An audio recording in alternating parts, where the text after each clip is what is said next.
Very good evening, viewers. Welcome to the Northeast News Bulletin. This is Niharika Kolita presenting the headlines first.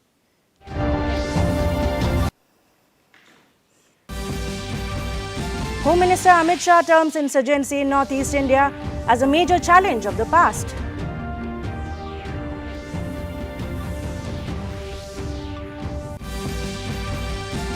Tripura Finance Minister Pranojit Singh Roy presents State Budget 2025-26 with an increased allocation of 19.4%. Assam mulls new norms for private universities as Education Minister Ranoj Pegu tables bill in State Assembly.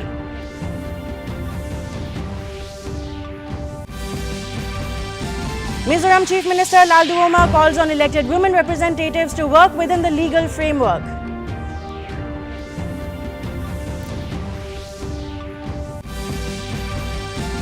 And in sports, Zimbabwe's Kirsten Coventry has been elected the 10th president and the first women president of the International Olympic Committee, IOC.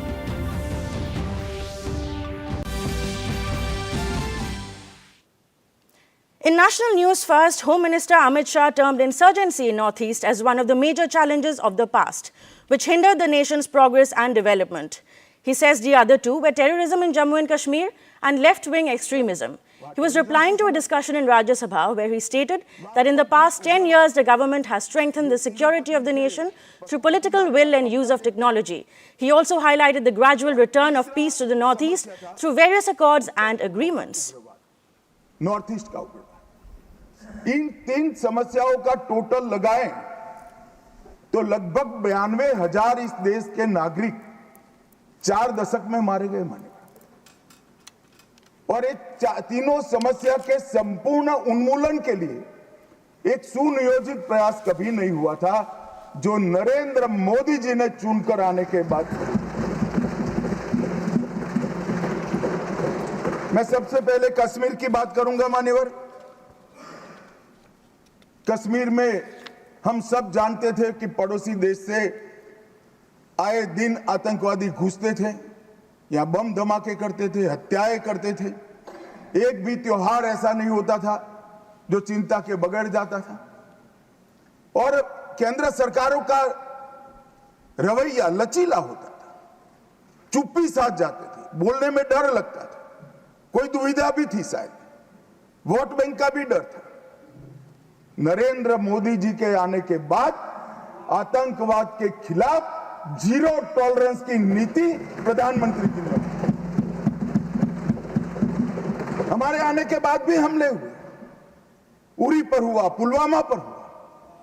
पहले हमले होते थे, कुछ नहीं होता था, कोई कुछ नहीं बोलता था, जवाब नहीं दिए जाते थे और लोग भूल जाते थे, मगर कोई संवेदना तक समाप्त हो जाए वहां।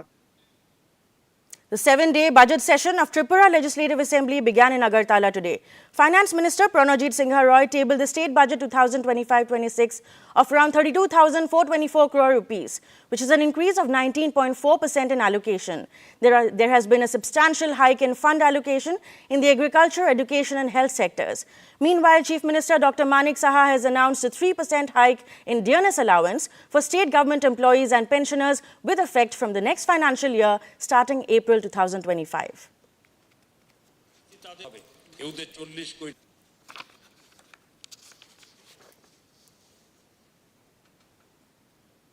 The budget session of the Mizoram Legislative Assembly concluded successfully on Thursday. The Speaker of the Mizoram Legislative Assembly, Lal Biakzama, thanked the MLAs for the diligence and patience they have shown during the sessions. The budget session convened for 14 business days. A total of 12 bills were passed, while 2 official resolutions and 85 private member resolutions were admitted. An amount for around 15,199 crore rupees has been earmarked under the Mizoram budget for the financial year 2025-2026. Assam Education Minister Ranoj Pegu today tabled the Assam Private Universities Amendment Bill 2025 in the State Assembly. The bill proposes certain norms for private universities like mandatory security clearance for sponsoring bodies, ban on religious conversion activities, restriction on opening new technical and medical courses, and government inspection every 3 years. He also tabled the Assam Coaching Institute's Control and Regulation Bill, 2025 in the Assembly, which aims to regulate private coaching centers to ensure quality education for competitive exam aspirants.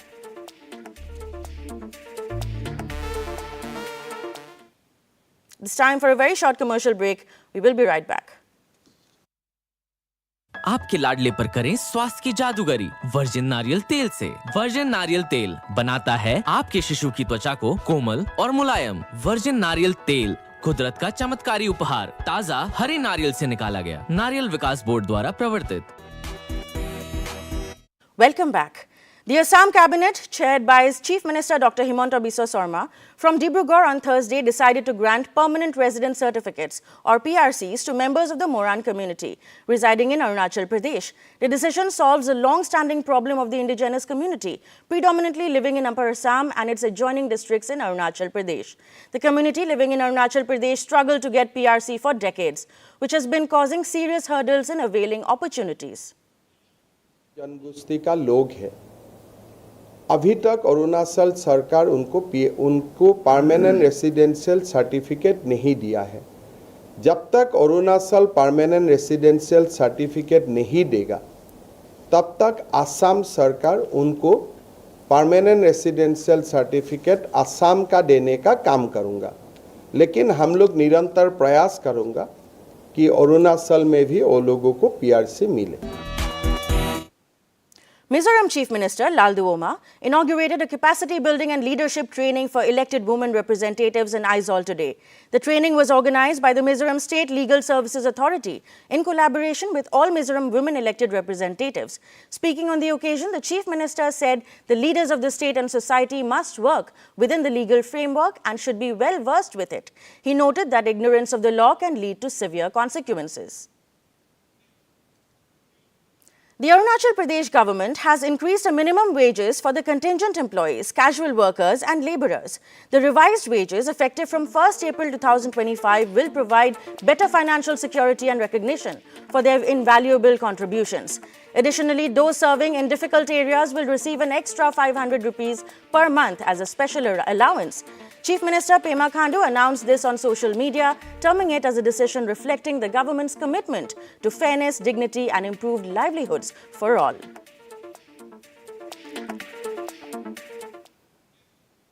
In news from Nagaland, a crucial consultation meeting on the Naga political issue was held at Tourist Lodge, Dimapur. Under the initiative of the Nagaland GB Federation Peace Committee, with participation from key tribal and civil organizations, the meeting emphasized the urgent need for an early political solution and passed key resolutions, including a call for a unified, honorable and inclusive resolution, urging parties to finalize a common draft based on the framework agreement and agreed position. The House also appealed to all Naga political groups to work towards unity and called on the Government of India to expedite the resolution process. It is time for another very short commercial break. We will be right back.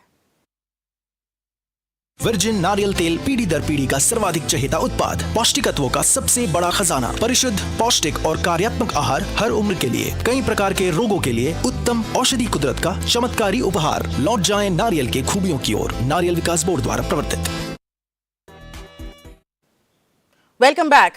In the world of sports, Zimbabwe's Kirsty Coventry has been elected as the 10th president of International Olympic Committee, IOC. She has become the first female president in IOC history. The 41-year-old Zimbabwean was elected at the 144th IOC session in Costa Navarino in Greece on Thursday.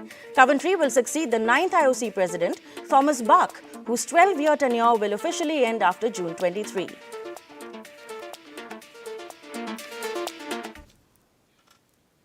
On the occasion of World Water Day, a total of 339 participants took part in a 10-kilometer marathon in Tura of Meghalaya.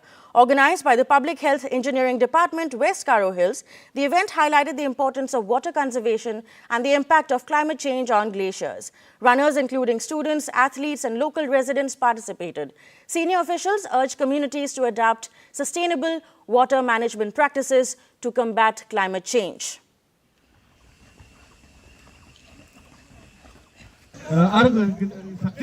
conservation ko tari soinga.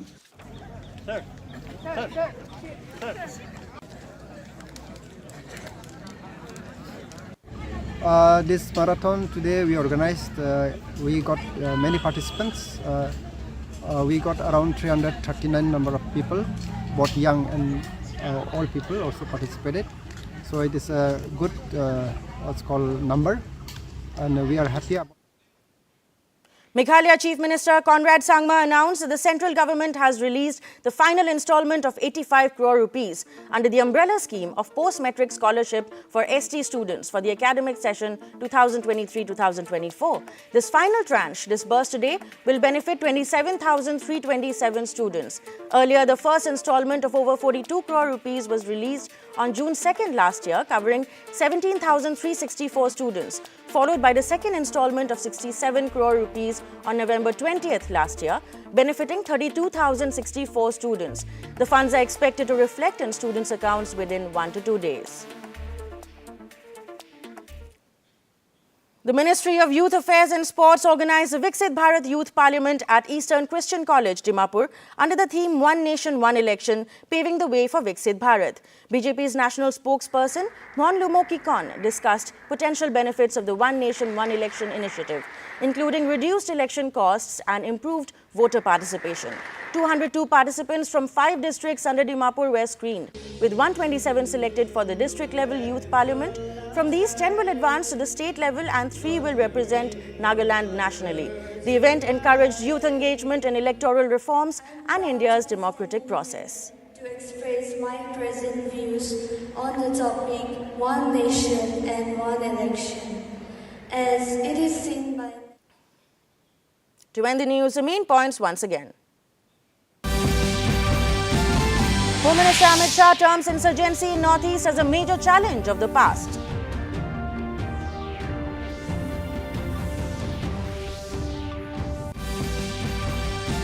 Tripura Finance Minister Pranojit Singha Roy presents State Budget 2025-26 with an increased allocation of 19.4%.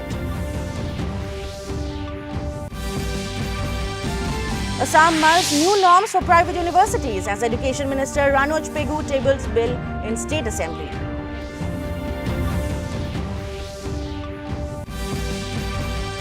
Mizoram Chief Minister Lalduoma calls on elected women representatives to work with within the legal framework.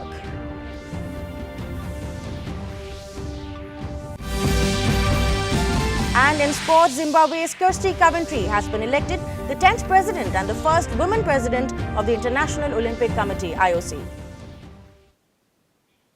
That brings us to the end of this evening's bulletin. Thank you for tuning in. Namaskar.